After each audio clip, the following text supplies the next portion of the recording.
आज रात थी ज्येष्ठ कृष्ण अमावस्या की।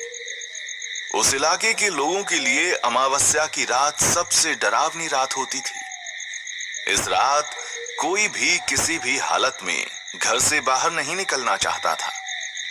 वहीं के एक गांव बलमा टोला, जो कि जंगल के आसपास ही था, रुद्र अपनी शादी के लिए अपनी पुश्तैनी हवेली में आया हुआ था। रात के 10 बज रहे थे और हवेली के बाहर बने गार्डन में रुद्र बैठा हुआ था। उसकी शादी में शामिल होने आए उसके कॉलेज के कुछ दोस्त भी थे, समीर, अर्जुन और अनन्या। वो सब साथ में बैठकर बातें कर रहे थे। समीर ने रुद्र से कहा, यार रुद्र, देख, बुरा मत मानना, लेकिन आज की रात तुम्हारी हवेली शादी का सेट कम और हॉरर फिल्म का सेट ज्यादा लग रही है। तभी एक हाथ में लोहे का डंडा और हल्दी लगे लोहे के लोटे में पानी लिए राम काका बाहर आए और रुद्र और उनके दोस्तों से बोले, समीर बाबू, आज की रात तो मुझ जैसे बूढ़े को भी डरा रही है ये हवेली, और आप तो ठहरे शहरी बाबू।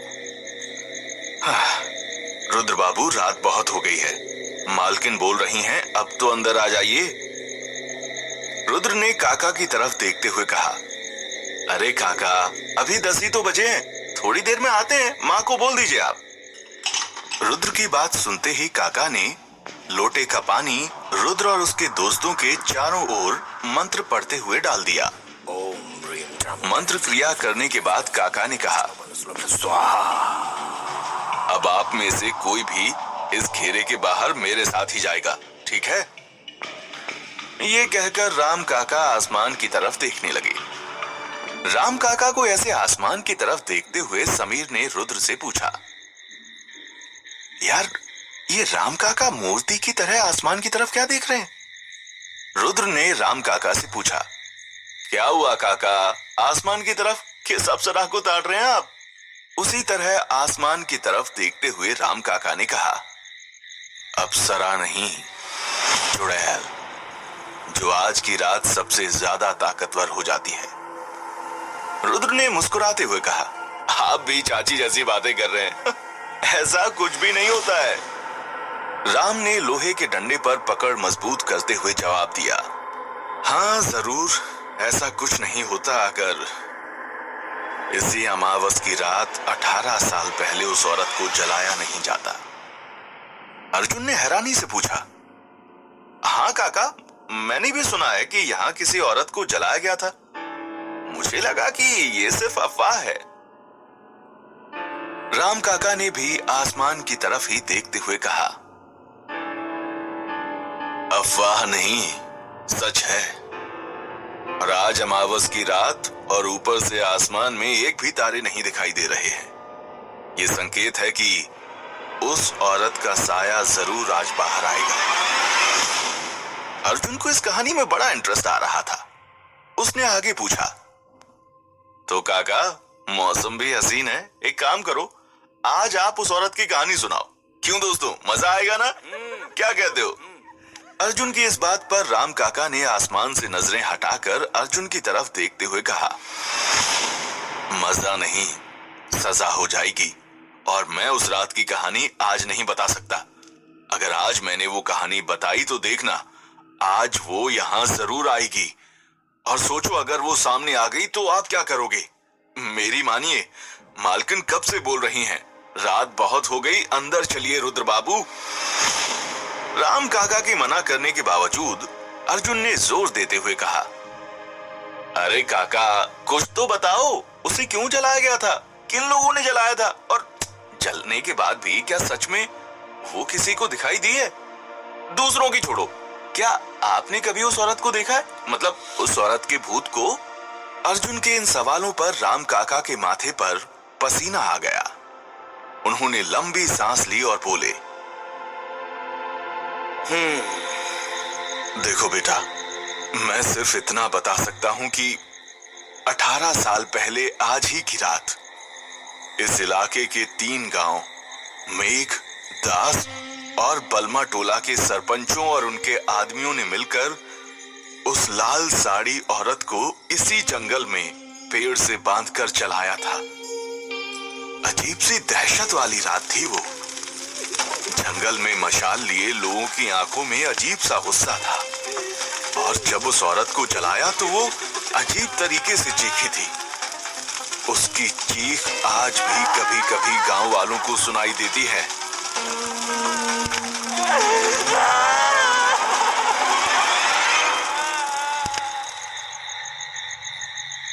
राम काका की बात सुनकर अर्जुन ने तुरंत कहा, इसका मतलब ये हुआ काका कि 18 साल पहले आप भी वहां जरूर रहे होंगे, है ना? अर्जुन की इस बात पर बिना कोई जवाब दिए काका फिर से आसमान की तरफ देखने लगे, और इतने में अनन्या ने अर्जुन से कहा, यार मुझे तो ये बड़ी ही इंटरेस्टिंग हॉरर स्टोरी लग रही है, मैं पानी की बोतल लेकर आती हूँ। हाँ, ये कहते हुए अनन्या उठी और घर के अंदर चली गई। राम काका ने आसमान की तरफ देखते हुए ही कहा, आपको पता है रुद्र बाबू, मेघ गांव में एक बिरजू नाम का आदमी रहता था। कहते हैं वो हमेशा रात को अपने खेतों की रखवाली करता था, लेकिन ऐसी ही अमावस की रात की सुबह उसके खेत में उसकी जली हुई लाश मिली, और साथ में पूरा खेत भी जल चुका था।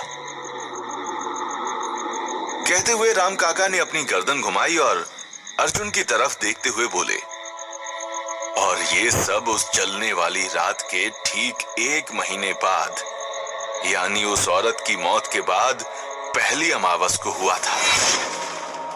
मतलब ये सब उसी औरत ने किया था। राम काका ये सब बता ही रहे थे कि तभी एक जोर से चीखने की आवाज आई।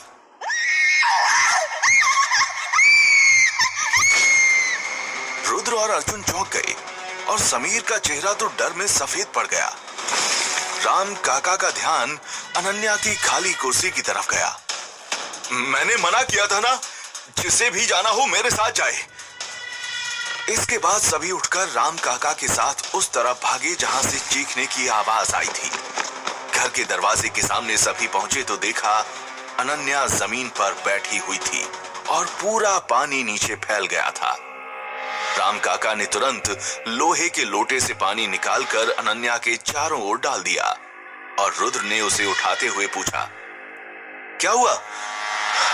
तुम चिल्लाई क्यों? हाँ? अनन्या ने रुद्र की तरफ देखते हुए कहा, मैं पानी पीते हुए सीढ़ियों से उतर रही थी कि तभी मेरा स्लिप हुआ, या पता नहीं, ऐसा लगा जैसे किसी ने मुझे पीछे से धक्का दिया हो, और मैं कुछ समझ नहीं पाई, फिसलकर नीचे गिर गई। रुद्र ने हंसते हुए कहा, और सुनो हॉरर स्टोरीज। घर के सभी लोग वहीं पर आ गए।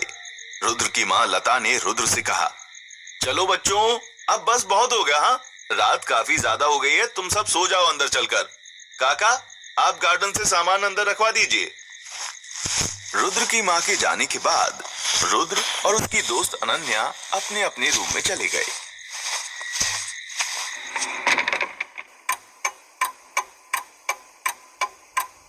रात के 12 बजे तक सब सो चुके थे, लेकिन रुद्र आधी नींद में बार बार करवटें बदल रहा था। उसके माथे पर पसीना था। बंद आंखों से वो देख रहा था कि वो एक सजे कमरे में दूल्हे के ड्रेस में खड़ा था। उसके सामने एक सजे हुए बेड पर मुंह ढककर एक लड़की थी जो कि दुल्हन के लिबास में थी। आगे उसने जो देखा, उससे उसके माथे पर पसीने की और बूंदें बढ़ गईं। रुद्र के बाएं हाथ में एक चाकू था। तभी उसे पायल की छन छन सुनाई देने लगी, और किसी औरत की फुसफुसाती हुई आवाज उससे कह रही थी, मार दे उसे, मार दे उसे। रुद्र को लग रहा था जैसे कोई उसके चाकू वाले हाथ को पकड़कर उसे उस दुल्हन की तरफ खींच रहा था। ये क्या हो रहा था? उसने अपने दाएं हाथ से चाकू वाले हाथ को मजबूती से पकड़ लिया और जोर से चीखा, नहीं! अब उस औरत की आवाज में एक अजीब सा गुस्सा आ गया और वो चीख रही थी, मार दो उसे, मार दो उसे, जल्दी मारो। वो पायल की आवाज अब नगाड़े की आवाज में बदल गई थी।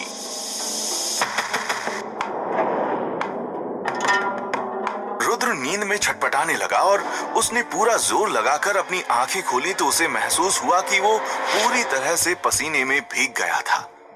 उसके बाल बिखरे हुए थे।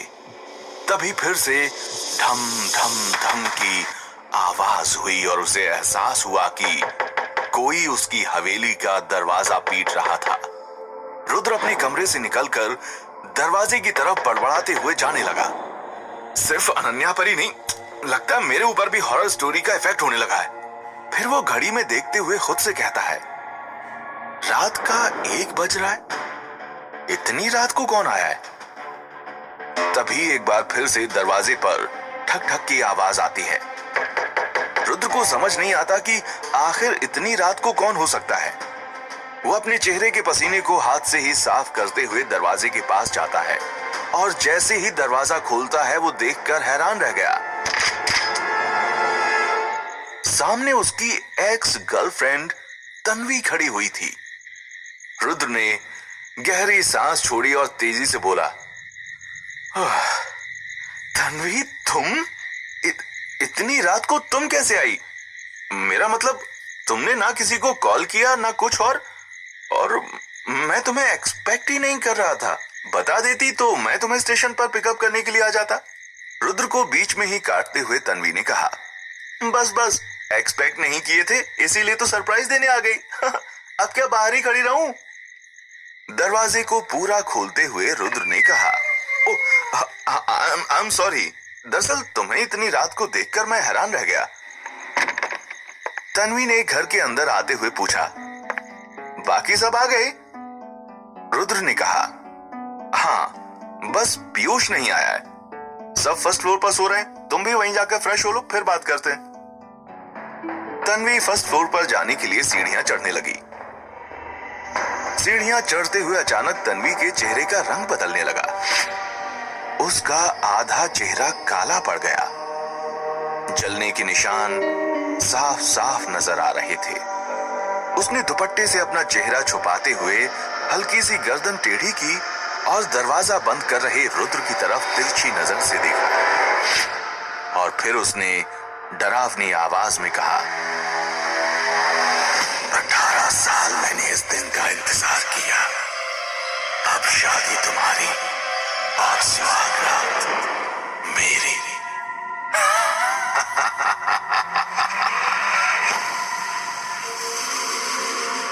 ये वो तन्वी नहीं थी जो रुद्र के सामने कुछ पल पहले खड़ी थी। ये तो कोई और थी। कौन थी ये? तभी तन्वी अपनी नॉर्मल आवाज में खुद से गुस्से में फुसफुसाती हुई बोली, तुम बुरी आत्मा हो, छोड़ दो मेरा शरीर। तुम चाहे जो कर लो, मैं तुम्हें तुम्हारे मकसद में कामयाब नहीं होने दूंगी। उस आत्मा ने तन्वी से गुस्से में कहा, 18 साल से इंतजार कर रही हूं इस सुहाग रात का। मैं इसे कैसे छोड़ दूं? हाँ? सुहाग रात तो होकर रहेगी और तुझे ये करना ही होगा। तन्वी ने थोड़ा सा गुस्से में कहा, मैं कुछ नहीं करने वाली, समझी? कुछ नहीं मतलब कुछ भी नहीं। तन्वी सीढ़ियां चढ़कर फर्स्ट फ्लोर पर पहुंची ही थी कि तभी अनन्या से उसका सामना हो गया। अनन्या ने उसका सामान लेते हुए पूछा, तन्वी ये तुम क्या बड़बड़ा रही हो? क्या कुछ नहीं करने वाली? तुम ठीक हो ना? उसी वक्त अर्जुन भी पीछे से आ जाता है और तन्वी से कहता है, ए तन्वी, यार तुमने तो सरप्राइज कर दिया। वैसे इतनी रात को तुम यहां तक आई कैसे? हाँ? तन्वी ने अर्जुन और अनन्या को देखा और मुस्कुराते हुए बोली, सब बताती हूं, पहले चेंज तो कर लूं। तन्वी के अंदर जाते ही अर्जुन नीचे आकर रुद्र से पूछता है, यार तूने अपनी एक्स को अपनी शादी में क्यों बुलाया है? पागल है क्या? रुद्र ने जवाब दिया, यार मैंने तो यूं ही बोल दिया था, मुझे क्या पता था कि ये आ ही जाएगी। थोड़ी देर बाद तन्वी और अनन्या नीचे आए। अर्जुन ने पूछा, तन्वी तुमने बताया नहीं आने से पहले? तन्वी रुद्र को देखकर बस मुस्कुराती रही और कोई जवाब नहीं दिया। रुद्र ने राम काका को आवाज देकर पानी लाने के लिए कहा और अर्जुन ने तन्वी से पूछा, तो अब तुम ये बताओ कि तुम यहाँ तक आई कैसे? हाँ, तन्वी ने सोफे पर बैठते हुए कहा, वो मेरी ट्रेन समता एक्सप्रेस मिस हो गई थी, फिर मैं भगत की कोठी से आई तो वो लेट हो गई, जिस कारण मुझे आने में देर हो गई। रुद्र ने पूछा, अच्छा, फिर स्टेशन से अकेले कैसे आई इतनी रात में? तन्वी ने जवाब दिया, अरे जब मैं गोंदिया स्टेशन उतरी ना तो वहां से मुझे ऑटो मिल गया जिसने मुझे दास गांव तक छोड़ दिया। अर्जुन ने कहा, और फिर दास गांव से कैसे आई? क्योंकि दास गांव से बलमा टोला तक तो 40 किलोमीटर का लंबा रास्ता है ना रुद्र। तन्वी ने कहा, दास गांव में खड़े खड़े मुझे बहुत देर हो गई थी, कोई ऑटो भी नजर नहीं आ रही थी। 8 बजे गांव में ऐसा लग रहा था जैसे रात के 12 बज गए हों। तन्वी अपनी बात पूरी करती उससे पहले ही तन्वी की बात काटते हुए समीर ने कहा, तो क्या तुम इतना दूर पैदल चलकर आई हो? हाँ? समीर की बात सुनकर तन्वी हंसने लगी और कहने लगी, मुझे मरना थोड़ी है जो इतनी दूर पैदल चलकर आऊं। अर्जुन ने फिर पूछा, तो फिर आई कैसे? तन्वी ने कहा, वो जब मैं दास गांव में खड़ी थी ना तो एक अंकल मुझे दिख गए। उन्होंने मुझसे पूछा, बेटा तुम्हें कहाँ जाना है? तो मैंने उनको बताया मुझे बलमा टोला जाना है। तो उन्होंने कहा, मुझे भी वहीं जाना है, चलो मैं तुम्हें छोड़ देता हूँ। तो फिर मैं उन्हीं के साथ यहाँ तक आ गई। इतने में पीछे से राम काका तन्वी के लिए पानी लेकर आए और तन्वी की बात सुनकर हैरानी से बोले, क्या बात कर रही हो बेटी? इतनी रात में कौन मिल गया? नाम क्या था उस आदमी का? तन्वी ने कहा, वो तो मैंने पूछा नहीं, पर उनकी बाइक पर बिरजू लिखा था, शायद यही नाम हो उनका। क्या लिखा था? बिरजू? लेकिन वो तो... कहते हुए समीर ने राम काका की ओर देखा। बिरजू? सबने हैरानी के साथ कहा।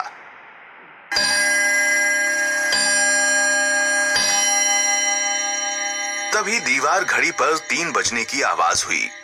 रुद्र ने घड़ी की तरफ देखते हुए कहा, अरे इतना हैरान होने की क्या बात है? क्या दुनिया में एक ही बिरजू है क्या? हाँ, तुम लोग भी ना हद ही कर रहे हो। अच्छा सुनो, 3 बज चुके हैं और पीयूष की ट्रेन के आने का टाइम हो गया है, तो हमें उसे पिक करने के लिए अभी निकलना होगा। तो बताओ फिर कौन कौन चल रहा है मेरे साथ? रुद्र की बात को बीच में ही काटते हुए राम काका ने कहा, मालिक, काली अमावस की रात है और रास्ते में मेघ गांव भी पड़ेगा। इस समय जाने का मतलब अपने आप को उस चुड़ैल के हवाले करना होगा। रुद्र ने काका की तरफ देखते हुए कहा, काका कैसी बातें कर रहे हो आप? तो क्या अब हम अपने दोस्त को ऐसे अकेले छोड़ देंगे स्टेशन पर, वो भी इतनी रात को? हाँ, काका ने कहा, माफ कीजिए मालिक, पर मैं नहीं जाऊंगा। आप अपने दोस्त को फोन लगा के बोल दीजिए वो वेटिंग रूम में जाए और अच्छे से दरवाजा बंद करके हाथ में कोई लोहे की चीज पकड़कर बस सूर्योदय तक का इंतजार कर लें। सूर्योदय की पहली किरण के साथ ही हम यहां से निकल जाएंगे। रुद्र ने झुंझला कर कहा, अब आप ऐसी बातें मत करने लगो यार काका, बहुत हो गई आपकी कहानियां। अर्जुन ने उसे शांत करते हुए कहा, अरे यार, अगर काका गलत कह रहे हैं तो तुम्हारी माँ ने भी तो यही कहा था ना कि ये रात काफी खतरनाक है। अगर ये सब बस कहानियां नहीं है तो... फिर अर्जुन ने पीयूष को फोन लगाया। जिस नंबर से आप संपर्क करना चाहते हैं, लेकिन उसका फोन स्विच ऑफ बता रहा था। इस पर रुद्र ने कहा, इसका मतलब हम उस मोटे को इतनी रात में रेलवे पर अकेला छोड़ने वाले हैं यार। कहते हुए रुद्र ने सबके चेहरे की ओर देखा और सब रुद्र और राम काका की तरफ देख रहे थे। रुद्र ने फिर से कहा, तुम लोगों को नहीं जाना तो मत जाओ, लेकिन मैं उस डरपोक मोटे को ऐसे मरने के लिए